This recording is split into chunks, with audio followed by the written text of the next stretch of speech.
convergence of departments, because we have been talking for the last 100 years, probably this convergence of departments, for nutrition or any indicator you take.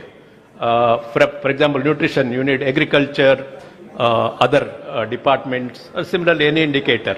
So that, how do you do instead of having these silos? Fortunate because of not being an economist, but I believe that data and numbers have got this inbuilt trap in it of giving us projections that actually may not be completely ground-truthed. And so when you say society and societal good, I'm reminded of my life 30-40 years ago living with the tribals in the forest of Mysore. And I was walking through some of the tribal colonies, and one particular family told me that they got 15 kilograms of food grains from the ration shop. I was quite surprised because those days even around 22 or 24 kilograms were to be allotted to the tribal families, and they only got 15, and they were happy with 15. What I realized was when I look at the numbers, every tribal family in Karnataka had already been given adequate rations to the extent that it is defined. Food Corporation of India's go down showed that exactly the same amount of food grains are getting lifted. Everywhere the same thing was happening. But for the tribal on the ground, that data meant nothing, because for them, what I realized, that was the first time I really understood that information alone is not enough. If information does not predict deprivation the way we have to understand it, it doesn't really complete the social responsibility of data. So to me, I think data is more than just numbers. It's possible an opportunity or the foundation to set dignity in place. And the state like Andhra, which is already looking at P4, I think the logical extension of P4 is how do you build accountability frameworks around data that establishes this principle of data going beyond an administrative resource, but looking at the foundation of dignity in governance itself. So I would add to what Dr. Dev said. And the numbers, again, all of us as economists, everybody here understands the tyranny of averages. Again, when I looked at the district numbers where I was working, the whole district was 98% immunization covered. But the entire 2% that was left out of the measurement was the tribal India I lived in. Geographical distance meant lack of immunization. Lack of immunization also meant lack of numbers in the game. And complications like this tribal colonies not getting listed as part of the revenue village gets left out of the measurement system itself completely. And therefore, when you looked at data, even if they show 100% immunization, still populations which definitively require that kind of care gets excluded. So the story behind these narratives has to be carefully actually deconstructed to understand, does it include these numbers? And I was very impressed when I read the whole P4 document, and Swarnandhra without P4 I think will not be Swarna. And so it's a wonderful idea that the Honorable Chief Minister has conceived, because citizen centricity has to be part of the data capture mechanism. Otherwise, data for whom and owned by whom? Because today, right now, data is seen to be owned by the state. Even in the earlier discussions, we saw how we should use the law to ask for the data. But shouldn't data be actually the owners of data should actually be the citizens on whom the data is getting built itself. And therefore, when the call of Jan Bhagidari was given, I was trying to articulate how we look at citizens not as beneficiaries that is getting framed from the data that we have, but actually citizens as part of the development narrative itself, where they're partners in development. And that partnership begins from data collection. Because when you look at an Anganwadi worker, I'm talking of many years ago, or an A&M, at least I know for sure in Karnataka, she used to capture 179 independent data indicators. She's so busy writing her registers that the reason she writes her registers is a child in front of her, and that we are forcing data capture as a state to the last mile functionary to look so much at the data and not as the person for whom the data matters. And somewhere I think we need to really balance this out, because technology is available today. And what I really liked, especially when I was seeing the dashboard which is used by the Honorable CM to review, where I found for the first time the mixture of political executive with the implementing executive actually held responsible for outcomes. I think that is where the accountability of data comes in. And if we can include the citizens also, because citizens cannot be seen just as recipients of welfare. Citizens are partners in progress, and if they don't understand it from the data level, I feel we'll not be able to build a social architecture around it. So to me, the ownership of data matters, and the way I would look at it is, statistics is not just numbers. The story behind the statistics. Many times when we look at all our reports, I find that the advantage of the purpose of storytelling in narrating these numbers is a sad missing part. So along with training our data scientists in capturing data, we need to also train them in the narrative of building stories around the data.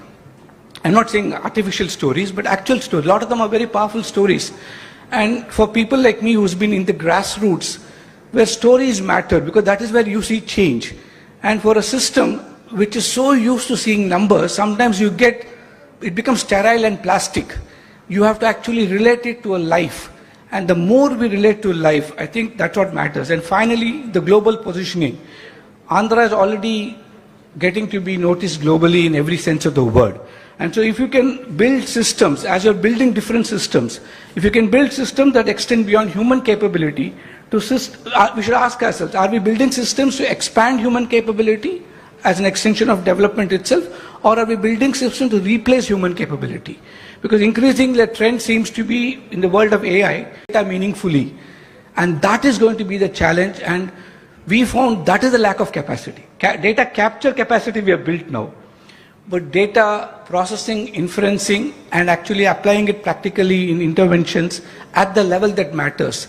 The day a A&M actually gets back localized control of data that she is generating, I think that is the day when data will make meaning to her or him in the field, in the grassroots level. Till then, aggregation of data to the top, without disaggregation of inferences to the bottom, I think the loop is not going to get completed. So real data ownership and meaningful implication of that data ownership will come to the citizen only when the person who is actually capturing from the citizen is also the implementer of the data inference that he or she is capturing. Thank you so much, and I'll stop here. Thank you, sir. Great points made with regard to data and the intersection of society and data. But sticking to the theme of data, I'll come back with some questions, sir. But just switching gears a little bit. Bharat at 2047 and Swan Andhra at 2047. I think the realization that it has to be data-based is increasingly there. So up till now, our focus was much more at national level indicators and state level indicators. Going forward, the focus will be district and perhaps even below district, which we haven't really talked about at mandal level or tehsil level indicators and using data. That is one aspect of it.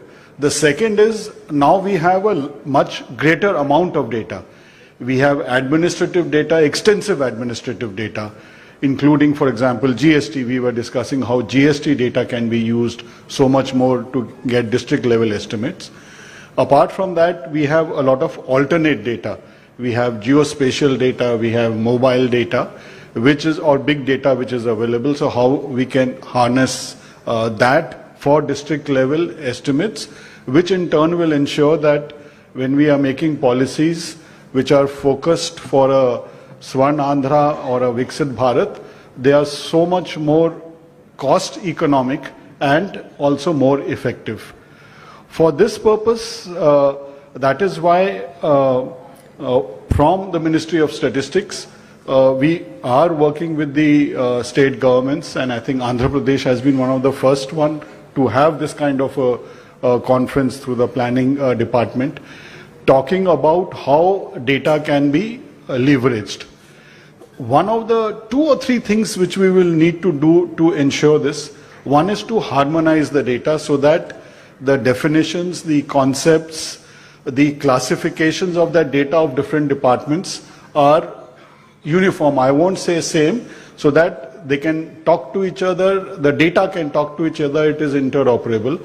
And for that purpose, there are guidelines that we have put out which will help the states, and we are working with the states on that. So that is one on harmonization of data. The second is how to ensure that the accessibility of data is so much more. Honorable Prime Minister in the Chief Secretary's conference had mentioned कि हम लोग अपना data ले लेते हैं और फिर cupboard में बंद कर देते हैं कि कोई देख ना पाए वो data. Until we use that data, we will not be able to move forward on our Viksit Bharat or on Swan Andhra. So how to ensure that accessibility of that data is there? Obviously, we have to take into account privacy, confidentiality, and laws are for that. So that's the second point I would want to emphasize when we are talking about using data for the next 20 odd years. And the third is how we can generate more district level estimates. For example, we have different surveys that we do for informal sector employment, informal sector manufacturing or services, the PLFS and the annual survey of unincorporated sector. So if we also do this at the district level, the state governments participate and Andhra Pradesh is participating with us, we will be able to get a bottom-up generation of district level estimates. And we just saw the more than 500 odd KPIs which have been identified. It will help to streamline these KPIs much more going forward. And the third thing which I would want to add is how we can develop more use cases. Gati Shakti is one use case where 1700 data sets come together for project planning. We have Vahan database which with insurance is being used. So each department would have some use cases where they need data of another department. So maybe from the use case background, when we work backwards, we will be able to develop the mechanisms to pull those data together. And we look forward to working with the state in this. Just one other point I would like to mention, that going forward the GDP calculations are going to follow the new system of national accounts which the United Nations has just released in 2025. And there are three things which are new in that, and which over the next few years we will incorporate in the GDP or bring it out alongside the GDP. One is that recognize the data as an asset, so that what is the value of that data we are understand, and who can harness that value best, the private sector, the government, and how we can do it in a manner which is digital privacy compliant. The second is what are the changes in the natural resources that are happening, the depletion of natural resources. We were talking of sustainability. So that concept is entering into the GDP calculation itself. And the third, which again what I think the chairman PMEAC referred to was on the disparities, is on well-being, how well we are able to capture well-being of the citizens. So these are three concepts which will enter GDP, and I'm sure this will also help to ensure that our Viksit Bharat and Swan Andhra are so much more dispersed and widespread. Thank you. Me was the disparity that he showed between Honorable Chief Minister, senior officers and other participants and the distinguished panel members. I know I have 3 minutes, but I take 10 seconds each, 3 small stories. Story 1, most of you are wearing a shoes or a chappals which is not fitting in because you borrowed ready-made. This is a global story. It never suits you. Human beings are different. We have a huge genetic variation, but we are all forced to fit in. Okay, I'll able to do this. Story here, because we don't have genetic data for a repairing of, designing of shoes repairs. We need to realize we can't do anything about it. Number 2, international institute called ECRISAT tried arahar dal. They tried for 4 years. They went for a field experience, very successfully in yield improvement, and they went to try it in the local villages in Telangana. They didn't like. Now what do? 6 years of efforts. You know why? It didn't taste well. And the taste has no parameter in your research. Data never focused on this. Number 3, you open your mobile, Android mobile app, what does it come? You get all over the world apps, but I don't get my village map, I don't get my district map, I don't get my mandal map. it should be up here. The minute I open this, I don't want 30, 40 apps. I want my village map. I want my mandal map. So then you should be icons, drinking water, all the services. Immediately I can go.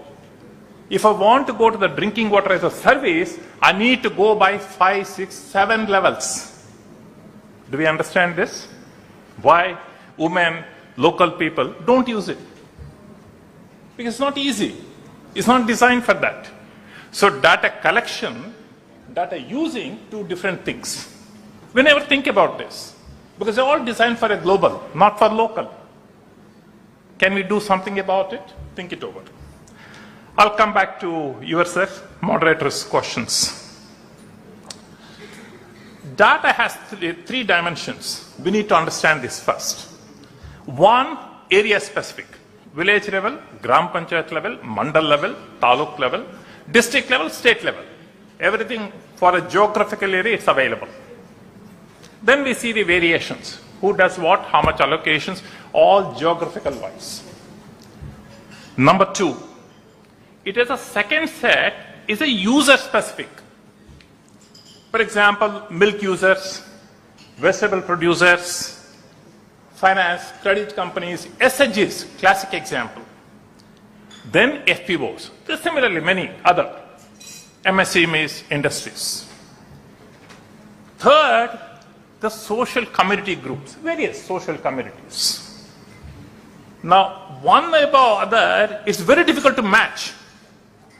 If I want to know in my district what is available, area specific, user specific, then community specific, it's not available. I need to go through 6, 7 levels of layers of information. Go back to the statistics office, go back to the other ones. Why can't we impose this layers of information visually specific? I think that's one possibility. I'll come back to the second question. Let us take 28 districts of Andhra Pradesh. If I arrange them district GDP size, which one comes last? We don't know unless we see the statistics. It's not, unfortunately, same. Take same example of all the MLAs. If I arrange all the MLAs, what is a per MLA constituency per capita income? Not available. Same true with the MPs. My dream is put all the 763 districts. If all them can come, then we know where is this bottom districts. And where are the bottom 545 MPs? Where are they? Well, every MPs, every MLAs in this country, same set of facilities, but why are they there? How do we enable them? Is it a state responsibility? Is it a country's responsibility? Is the data not available? We don't have a scene.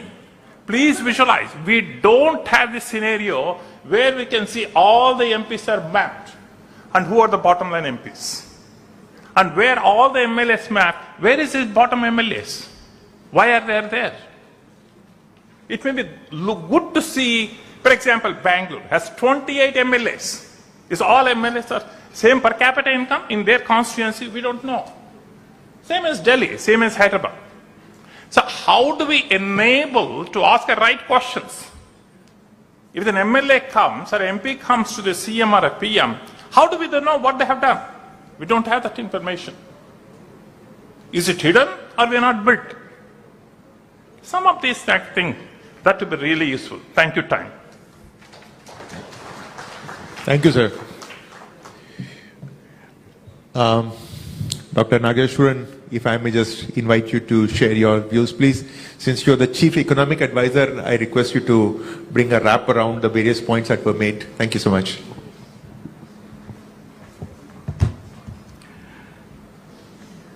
Honorable Chief Minister of Andhra Pradesh, fellow panelists, officials of the Andhra government, ladies and gentlemen. The session's theme is about data, statistics and India's growth agenda. And if there is one chief minister over the last 3 decades at multiple points in time has left his imprint on the vision and execution for not only India to become a developed nation, but for his state to become the frontline state in that journey, it is our Honorable Chief Minister, Chandrababu Naidu, sir. Therefore, it is an extraordinary privilege and opportunity, sir, to be able to share my thoughts with you on this occasion. Sir, we are a data-rich society, but we still remain information poor. And therefore, this economic intelligence two-day workshop comes at a very opportune moment because the Ministry of Statistics has done a lot of reforms over the last 2 years under Dr. Garg. And therefore, it is an opportune time to implement them in states as well. So this is a good time to dovetail what is happening at the national level. And therefore, this two-day workshop is an important milestone in the journey. Some important pointers we need to keep in mind as we do this exercise at the state level also. First thing is to realize that one template will not fit all states. Depending on the state's endowment in agriculture or industry or services or at the district level, the kind of data that we collect and the kind of information systems we put in place will have to match with the district's endowments and the strengths rather than having one template that suits all states and all districts.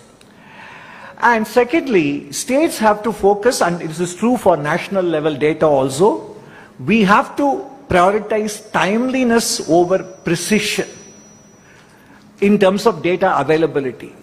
Because a precise number delivered too late will not be useful for public policy. We should look beyond the data, we should look beyond GDP to the economic activity that the data throws up. And post-lunch, the conversation between the Secretary Industries of the Andhra government and the former Chief Statistician of India is something that all states must actually get the recording and listen to. Because what Mr. TCA Anant shared in that speech provides an important template not only for Andhra's goals and aspirations but for every other state to marry granular data, external data with the GST data which states own. So therefore, it is up to the states to demand that the GST Council make available the data that will enable them to plan at the district level the kind of economic vision that the Honorable Chief Minister has for the state. And then, data should be released in a form and manner that all people can use them. They should be machine readable and they should be interoperable. One citizen, one definition is important. This morning we had a waiting for darshan at Tirumala. The Secretary of Statistics, Dr. Garg, said the definition of a pakka housing has at least 4 to 5 definitions within the union government, different ministries itself. So that needs to change. So when we come to statistics, it should be one country, one citizen, one definition. I will conclude with 4 important caveats, not only for this state, but for the other states and then sectors and so on and so forth. But therefore, the next step is we need to focus on measuring outcomes and not just output. Just to give one example, a kilometer of road laid is an output. The reduction in logistics cost and the farm gate to port time is the outcome. Therefore, departments should be measured on the outcome and not on the output. And then, closing the loop, data should trigger action and it should reach a desk which has the authority to act. And then aligning incentives. The data and outcome metrics should be linked to department performance. And the last thing is, whenever we create targets, they create incentives to manage the target itself and not the outcome. So therefore, we have to be able to create metrics that are hard to gain. In closing, I would say, we do not lack the ambition, we do not lack the data, but we have often lacked the disciplined plumbing that turns a number into a decision. And this workshop is going to go a long way in making sure that the plumbing of Andhra Pradesh's vision is so strongly and securely laid that I expect in keeping with its letter A, which places it at the front of the list of 28 states, will also make Andhra Pradesh the frontline state in India's aspirational journey. Thank you very much. Conscious of the time, because we are all waiting to hear from the Honorable Chief Minister, just giving 5 minutes for any questions that we may have from the audiences.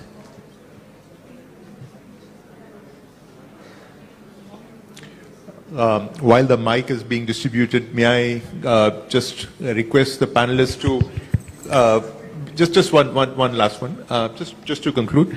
If we were to just have one recommendation coming out of these discussions, right, and goes to the first line of this briefing paper, which is data as a national infrastructure asset. Because once we kind of define it, a lot of things that we spoke about here would get covered.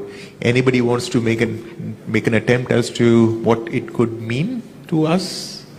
Dr. Garg?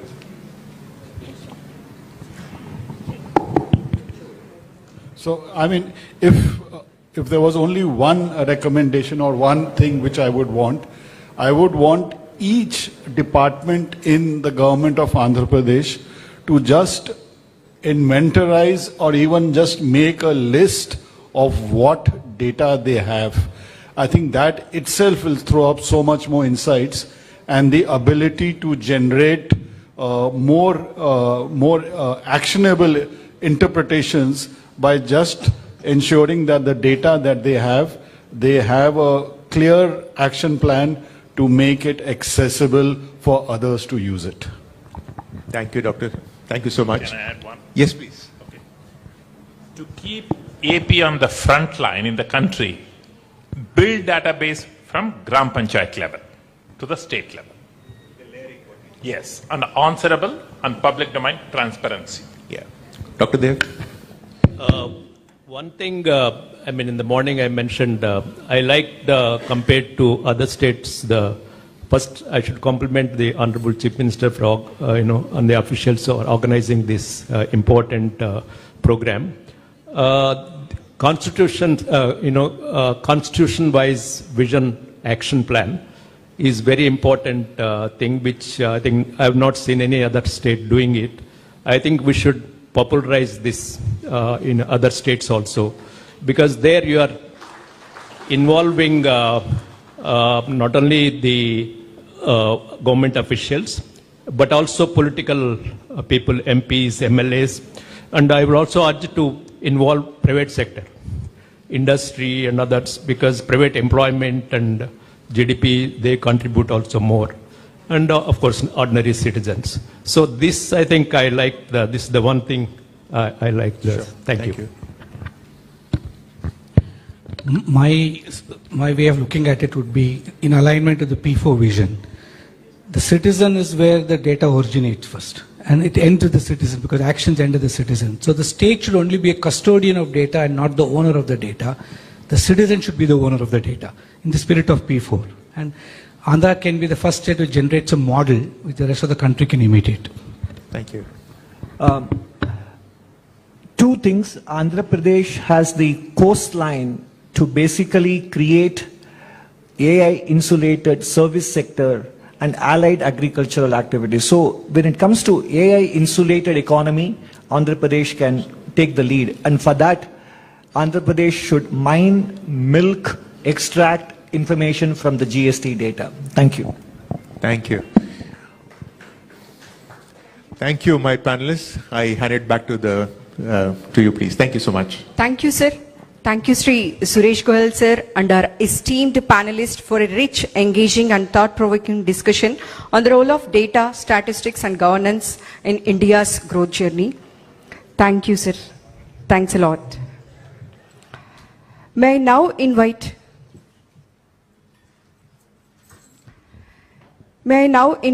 Sri Piyush Kumar, sir, IAS, Principal Secretary, Finance and Planning, Government of Andhra Pradesh, to present a brief summary of the key deliberations and takeaways from the today's discussion.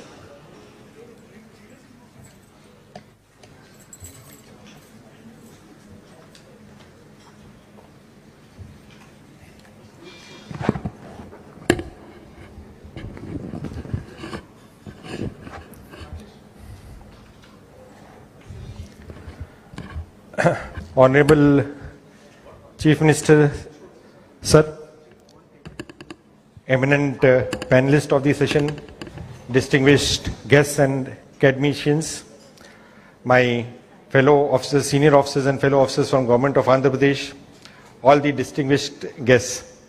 It is indeed a very, a great privilege and a pleasure for me to invite the Honorable Chief Minister, Shri Nara Chandrababu Naidu Garu, for this session of interaction with all the experts. Sir, this 2 days conference is a outcome of your visionary outlook, sir. Under your visionary leadership, last 2 years, planning department, we have taken leaps and bounds in terms of the Swan Andhra journey that we have started in not only the vision planning exercise, the action implementation exercise, but also in terms of the capacity building and in terms of the discussion around. It's a unique experiment which has never been done in any state the way we have gone about in last 2 years, sir. The fact that the galaxy of experts that have gathered today bears testimony to your vision and your engagement in the economic field and economic sector, the way it has come up. Almost everybody responded to our call, and we have had yesterday evening onwards a great gathering that has been coming to this the auspicious temple city with darshan and with this conference. So once again I thank all of you, all the experts and panels who have come here, all the Government of India, Government of Andhra Pradesh secretaries and the HODs who are here, sir. So guided by your visionary outlook, we had started this journey in 24th June when we had undertaken this vision action plan. So Swan Andhra Vision at 2047 was something along with Padi Sutralu which was shared by us under the visionary, your leadership, sir. So it is best, I think the audience will also will like to listen from you about that, how we had partnered with Niti Aayog, we had taken up that journey, sir. Further to that, December 24, when we had prepared the vision plan, the next question was how do we implement it, and that is where the unique experiment about district vision units and the constituency vision units, which the honorable panel members also talked about, and Mahendra sir also mentioned, a unique experiment that we did. Each constituency wise, not only we have engaged the officials there, but academicians also and the public representatives at that level. Along with that, we also worked upon the KPIs, the key performing indicators. These are comprehensive universe of data set that is being generated. Almost 650 KPIs that we are capturing, automated system from the bottom up at the mandal level, at the district level, aggregated again in the constituency level. So it gives a roadmap of what is the constituency and district performance. So the collector's review, and that is happening through that intervention. We started sometime in last year, May, we had completed this. This includes about 200 economic parameters, around 150 SDGs, the social parameters, as well as the governance parameters. Now, having come to that, sir, in this journey, sir, we partnered with our knowledge partners, the KPMG and National Council of Applied Economic Research NACER team. We partnered with Pehle India Foundation, who has done some work in UP also, and also Gujarat and other models. We looked at UP model also. Along with Secretary Mospi, we also discussed about the unincorporated sector survey that has to be taken up. Similarly, we also discussed with the experts from NACER side, sir, how the data, real-time data that is being captured, how we can be using that for our now casting and a real-time review of the thing. So we have a AI task force with our internal, nearly about 20 departments which are taking up. So weather data generated in terms of electricity consumption in commercial production. Similarly, data sets on GST is a valuable data set about what are the different parameters, because a lot of things are captured there. But the problem is that we have to have a theoretical framework. The AI or the intelligence system can be as intelligent as we want to make it. The underlying themes have to be correct. Whether it is a consumption data, whether it is a production data, that we need to put it in contextually. And therefore this 2 days workshop became important, sir. As part of this engagement, sir, this is not only 2 days workshop is one component of this capacity building. We are also taking up a 90-day program where almost 30 experts we have engaged along with Pehle India team, which are going to districts. So they are in 5 zones, 5 districts that they have already covered. Each district, member of 5 experts. These are research associates and PhDs. They are going there, spending 1 week time to understand the district profile, the constituency profile. As part of that engagement, we have also requested them to, while we are capturing these hundreds of voluminous data, let us zero in. In fact, today morning session also, it was discussed that 4 or 5 indicators which will vary across the district. But what are those 4 or 5 indicators which contribute to 80% of, let's say, gross value addition? Similarly, we discussed with MOSPI, already district level, district domestic products. MOSPI has now given a framework where so far GDP was being devolved into GSDP. We are already doing as a district domestic product, and in fact, under the visionary guidance of our Chief Minister, we have gone to mandal level domestic product and constituency domestic product. So we really like experts or MOSPI and NISA to look at it. How do these combine into the collector Bapatla, who has in the GSDP, the Bapatla district, though it is middle ranking, but it has jumped 8 points from 13th rank to 8th rank. So what are these strategies? So the collector could really present how the, based on the collector's review, sir, the per capita GDP, where is the ranking and what are the factors contributing to GVA and where, what should be the development strategy. He could elucidate that. The speakers were also very happy with the, mesmerized with the kind of presentation, sir. So we hope as part of these 2 days exercise that we develop our theoretical framework and we prepare our field level officers into understanding this. So as part of this exercise, almost 2,000 master trainers and 6,000 mandal level officials will be training and will be monitoring. Also the content of online training will be developing based on the real-time fields, sir, which will be available for a 6 months or 8 months review. So capacity building is integral part of that, sir. With your permission, sir, I will just 5 minutes what is the district training that is happening will show, sir, and then we will request Honorable CM to give his views. Thank you, sir.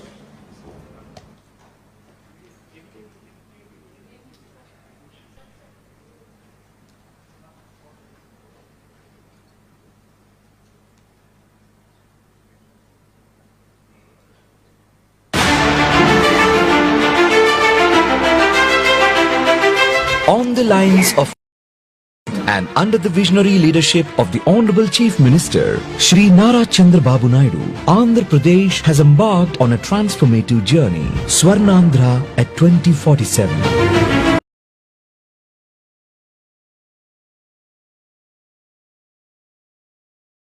Vision and pathway for growth.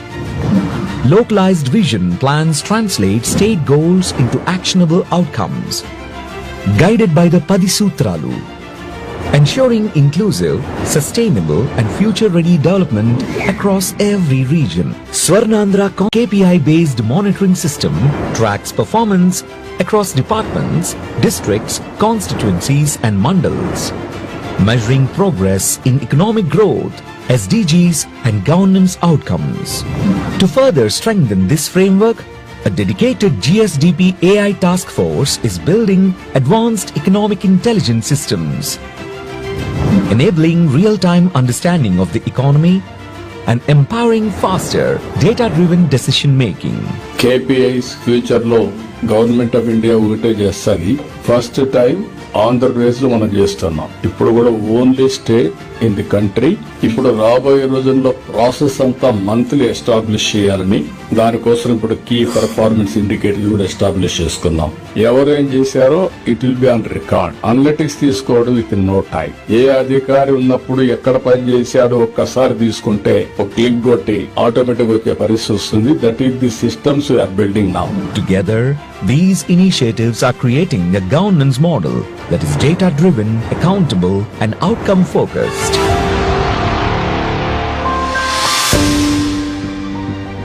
But transforming vision into measurable outcomes requires more than systems. It requires empowered people.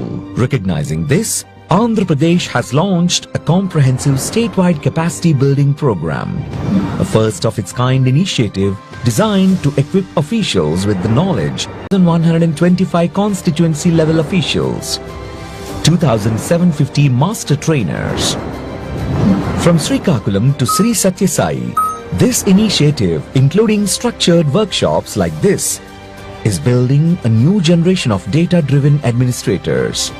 Officials are being equipped to understand GSDP, sectoral performance, high-frequency indicators, and real-time economic signals, shifting governance from routine administration to outcome-driven leadership.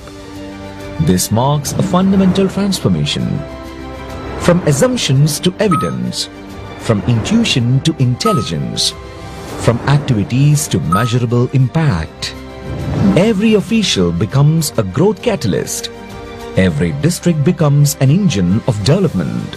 Every intervention becomes measurable. Across Andhra Pradesh, this movement is transforming how decisions are made and how growth is delivered. The training programs have been organized by the planning department in the district of Kakinada. As part of the training program, the training was imported to the master trainers, the constituency level officials, the district level officials, and also to all the key stakeholders across different sectors.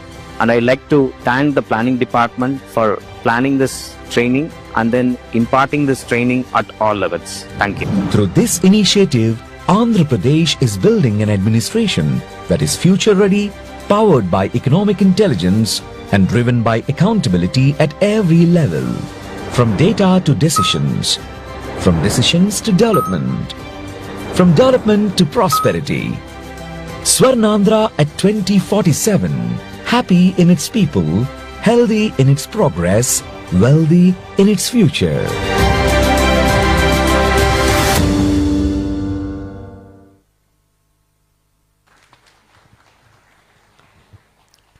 It is now my proud privilege to invite the Honorable Chief Minister of Andhra Pradesh, Sri Nara Chandrababu Naidu Garu, to deliver the leadership address on Swarnandhra 2047 vision and call to action for measuring and translating growth to Swarnandhra outcomes. Swarnandhra శిల్పి ఒక రాయి మంచి శిల్పి చేతిలో పడితే దేవతా రూపం తీసుకొని పూజలు అందుకున్నట్టు మన స్వర్ణాంధ్రని తీర్చిదిద్దే విజనరీ లీడర్ శ్రీ నారా చంద్రబాబు నాయుడు గారు ఇప్పుడు మాట్లాడబోతున్నారు. Thank you sir.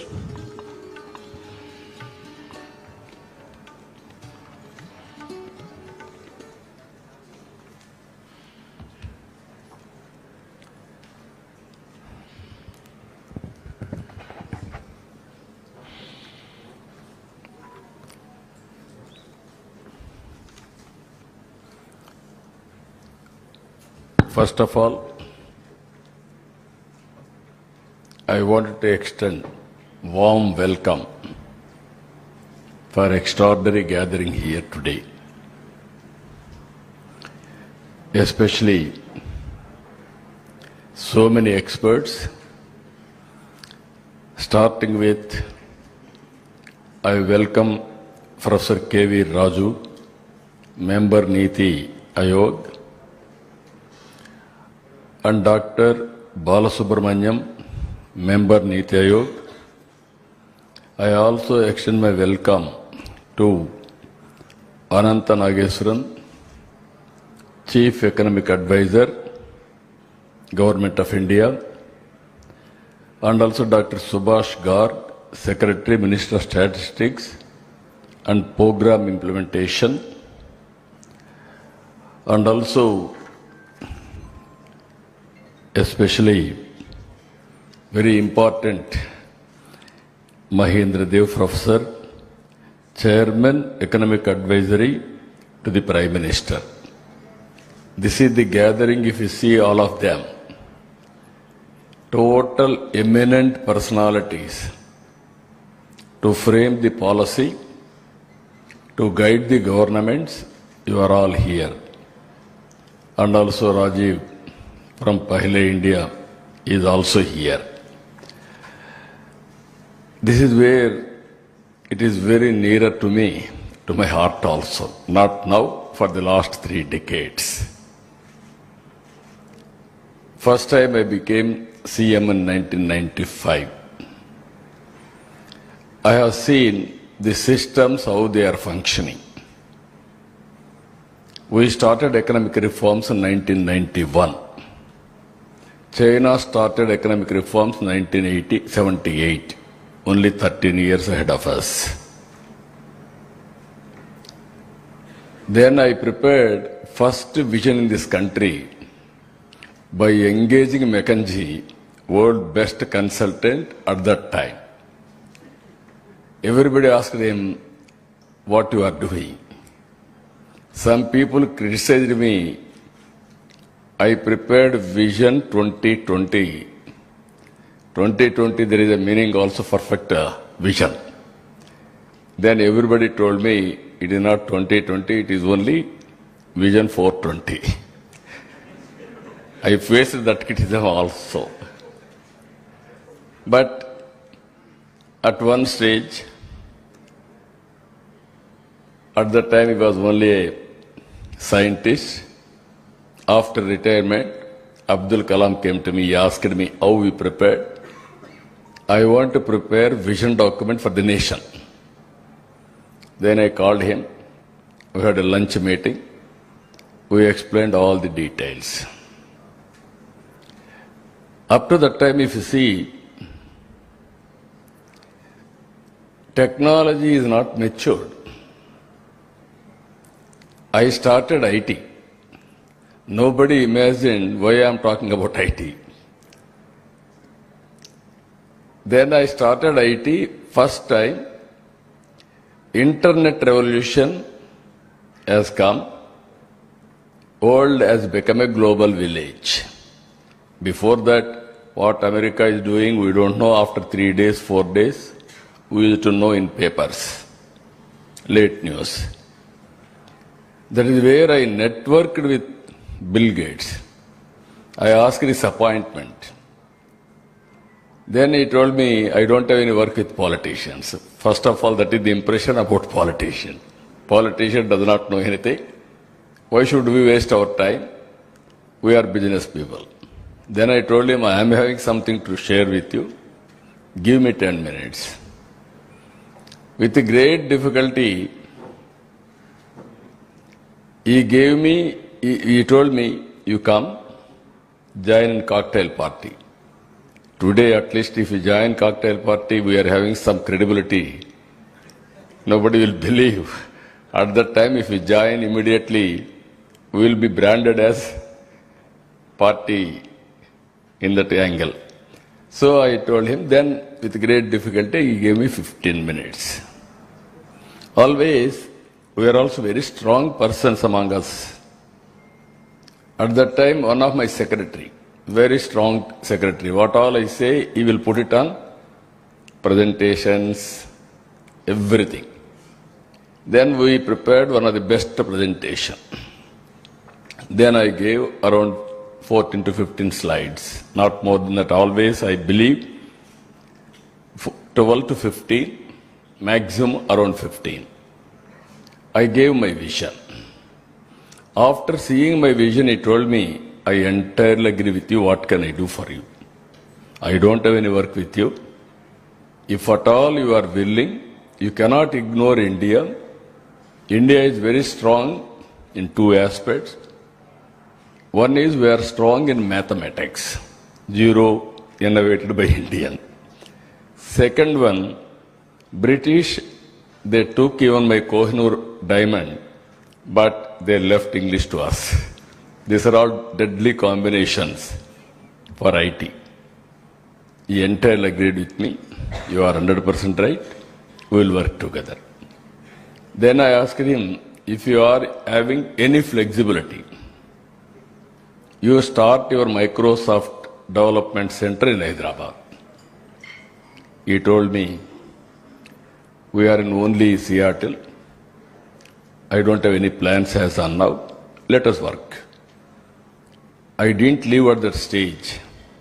Then I went to Seattle. I met him in Davos. Finally, he came to Hyderabad. He started his development center. In development centers, Nadella Satya, employee of that development center, has become president of that company. That is the initiative our Indians are having. Earlier, I am only the person to go to Davos. Continuously, I used to visit all these things. This is only history. Technology, here also, all of us has to understand.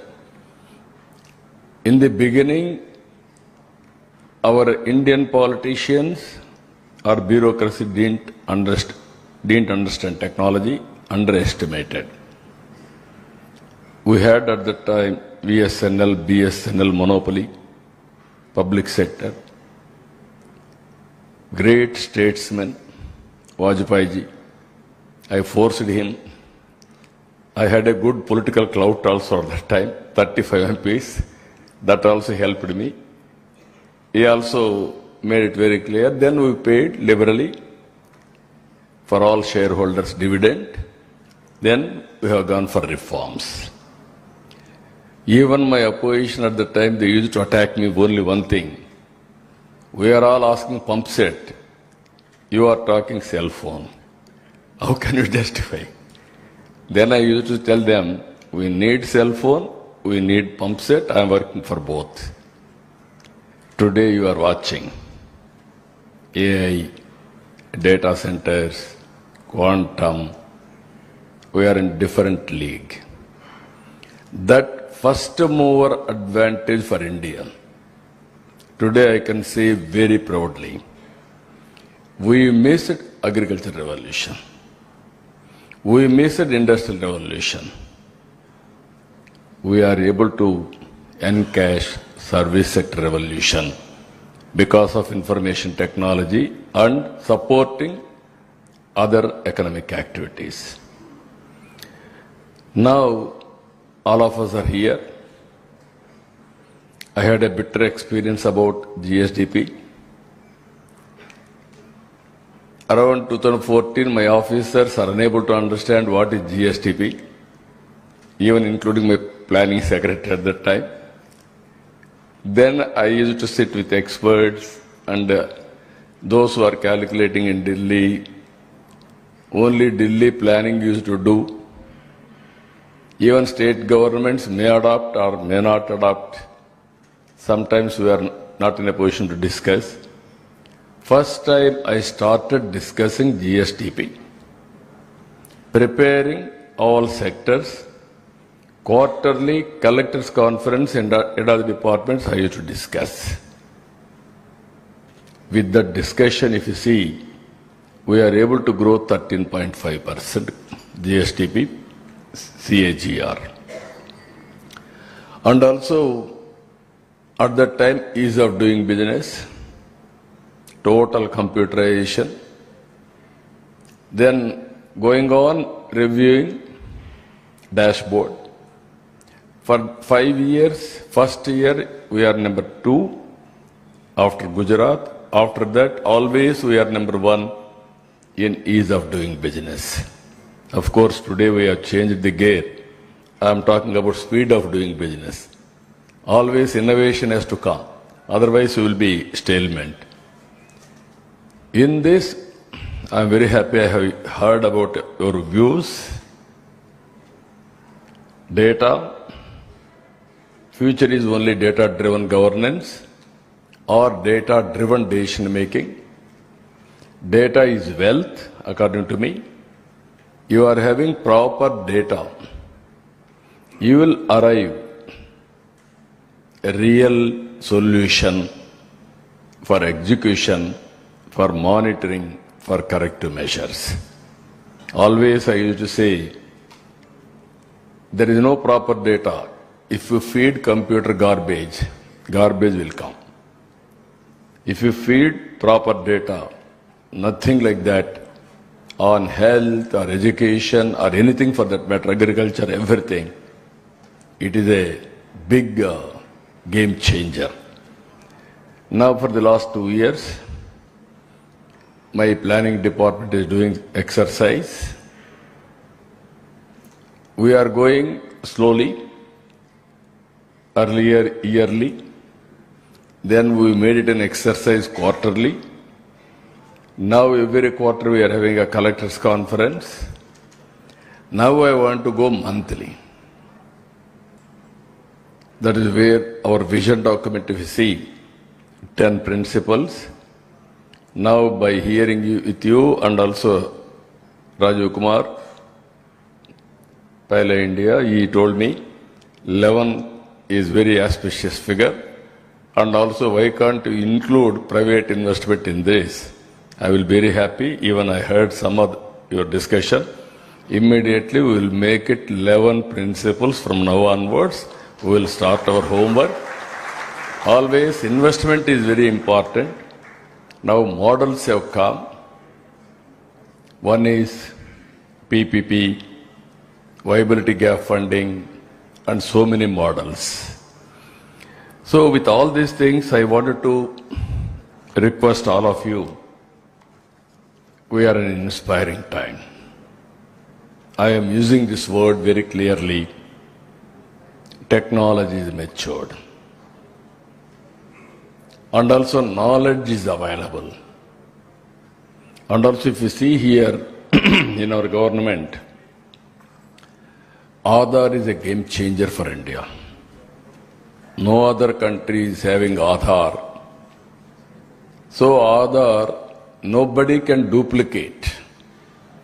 Now any passports, immigration, everything, even our welfare, without any fraud, we can distribute all these things.